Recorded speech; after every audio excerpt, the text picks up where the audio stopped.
Proyek Pelaporan Kejahatan Terorganisir dan Korupsi atau Organized Crime and Corruption Reporting Project (OCCRP) mengumumkan Person of Year 2024.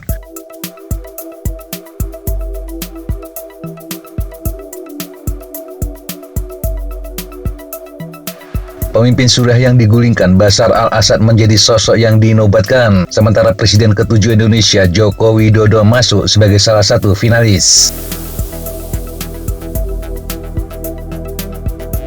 Penghargaan Person of Year dari OCCRP telah diberikan sejak tahun 2012. Gelar ini diberikan kepada mereka yang paling banyak menimbulkan kekacauan di seluruh dunia melalui kejahatan terorganisasi dan korupsi. Pemenangnya dipilih oleh panel juri ahli dari berbagai lapisan masyarakat sipil, akademisi, dan jurnalis.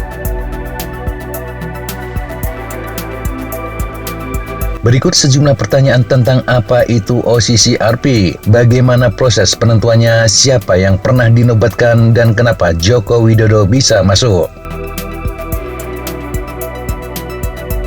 Yang pertama, apa itu OCCRP? OCCRP adalah salah satu organisasi jurnalisme investigasi terbesar di dunia. Organisasi nirlaba ini berkantor pusat di Amsterdam dan memiliki staf di 6 benua. OCCRP adalah ruang berita yang berorientasi pada misi dan bermitra dengan outlet media lain untuk menerbitkan berita yang mengarah pada tindakan nyata. Pada saat yang sama, divisi pengembangan media mereka membantu outlet investigasi di seluruh dunia agar berhasil melayani masyarakat.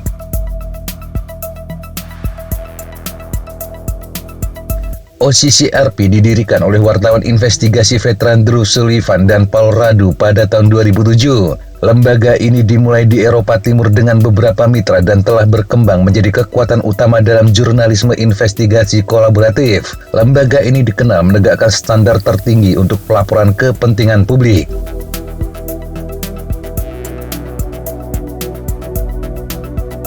Yang kedua, kenapa Bashar al-Assad dipilih untuk 2024?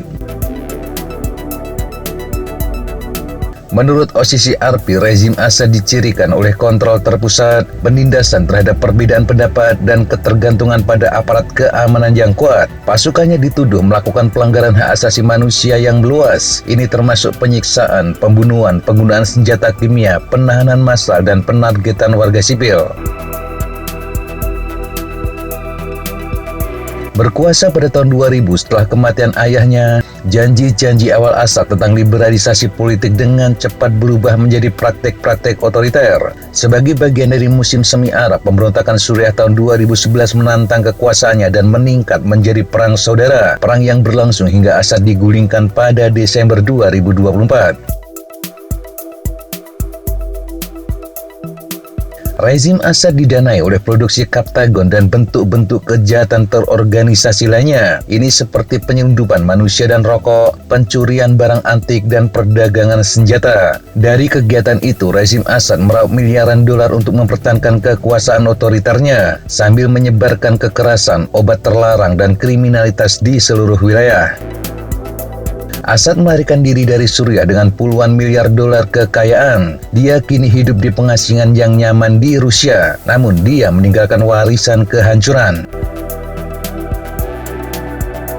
Menurut OCCRP, selain menjadi diktator seperti ayahnya, Assad juga menambah dimensi kejahatan dan korupsi yang tidak terbayangkan. Dia menghancurkan kehidupan banyak orang, bahkan di luar perbatasan negaranya sendiri. Kerusakan politik, ekonomi, dan sosial yang disebabkan oleh Assad, baik di Suriah maupun di kawasan tersebut, akan membutuhkan waktu puluhan tahun untuk diatasi.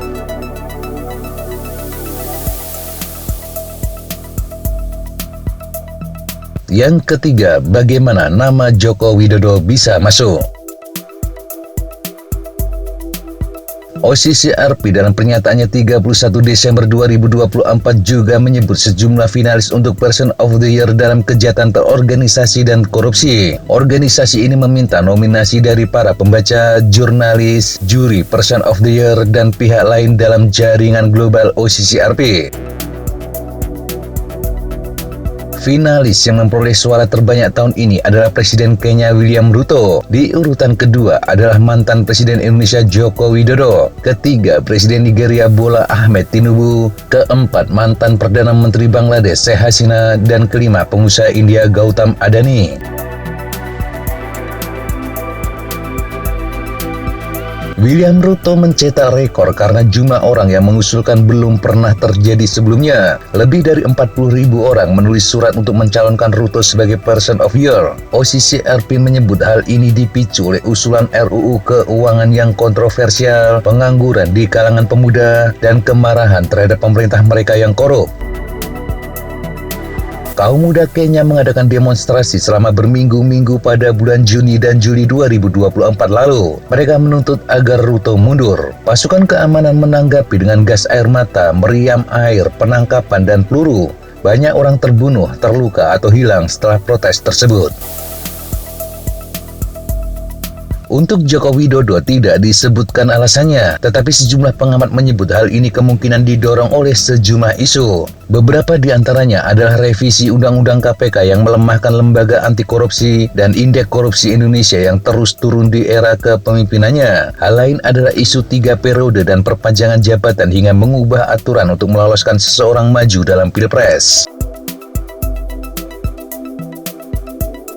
Yang menarik, Bashar al-Assad justru tidak masuk nominasi yang diusulkan. Para juri mengakui pentingnya kepentingan publik dan kemarahan terhadap korupsi. Namun penghargaan diberikan kepada orang yang telah melakukan tindakan paling besar untuk menimbulkan kekacauan di seluruh dunia melalui kejahatan terorganisasi dan korupsi. Ini yang menjadikan mereka akhirnya memilih Assad sebagai pemenang. Pertanyaan keempat, apakah perlu bukti hukum? Jawabannya tidak. Penilaian tidak perlu adanya bukti hukum, terutama keputusan pengadilan seseorang itu terlibat korupsi. Semua dilakukan dengan investigasi dengan melihat sejumlah fakta. Bagaimanapun akan sangat sulit untuk mengadili seseorang seperti Bashar al-Assad yang terkenal otoriter. Yang kelima, siapa saja yang pernah dinobatkan sebagai Person of Year? Pemberian gelar Person of Year dilakukan setiap tahun sejak 2012. Mereka yang dinobatkan tidak selalu tokoh politik atau pemimpin negara. Berikut nama-nama yang pernah dinobatkan sebagai Person of Year versi OCCRP. 2024 Bashar al-Assad, Presiden terguling Suriah. 2023 Maria Consuelo Porras, Jaksa Agung Guatemala. 2022 Yevgeny Prigozhin, pemimpin kelompok Wagner. 2021 Alexander Lukashenko, Presiden Belarusia. 2020 Jair Bolsonaro, Presiden Brasil periode 2019-2023. 2019 Joseph Muscat, Perdana Menteri Malta 2013 hingga 2020. 2018 gelar diberikan kepada Bank Denmark. 2017 Rodrigo Duterte, Presiden Filipina 2016 hingga 2022. 2016 Nicolas Maduro, Presiden Venezuela. 2015 Milo Djukanovic, Presiden Montenegro. 2014 Vladimir Putin, Presiden Rusia. 2013 Parlemen Rumania. 2012 Ilham Aliyev, Presiden Azerbaijan. Pertanyaan ke-6, apakah ada penghargaan lain yang diberikan OCCRP? Untuk pertama kalinya dalam 13 tahun sejarah kontes ini, para juri telah memberikan penghargaan khusus Lifetime Non-Achievement Award atau penghargaan non-prestasi seumur hidup. Penghargaan tersebut diberikan kepada Presiden Guinea Ekuatorial, Teodoro Obiang Nguema Sogo. Dia adalah salah satu diktator terlama di dunia. Obiang memimpin kudeta pada tahun 1979 untuk merebut kekuasaan dari pamannya. Dia kemudian secara brutal menekan setiap perbedaan pendapat dengan penangkapan yang tidak sah, penghilangan paksa, dan penyiksaan. Menurut OCCRP, melalui rasa takut, penindasan, dan korupsi, Teodoro Obiang telah menciptakan dinasti, kekayaan, dan impunitas. Kecenderungan diktatornya dengan cepat ditiru oleh para pemimpin di seluruh benua Afrika.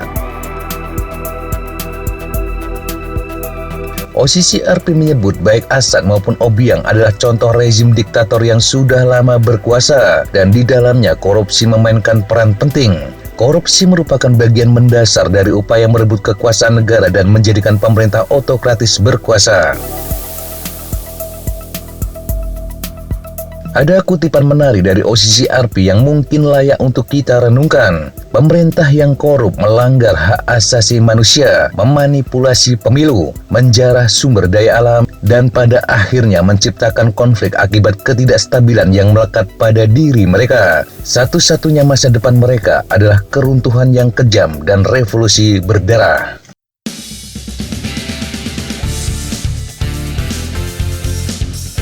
Demikian sahabat Jiat, apa informasi yang bisa kita sampaikan untuk kesempatan kali ini. Sampai jumpa di kesempatan yang berbeda. Tetap semangat dan jaga kesehatan. Salam, fly like an eagle, fight like a falcon.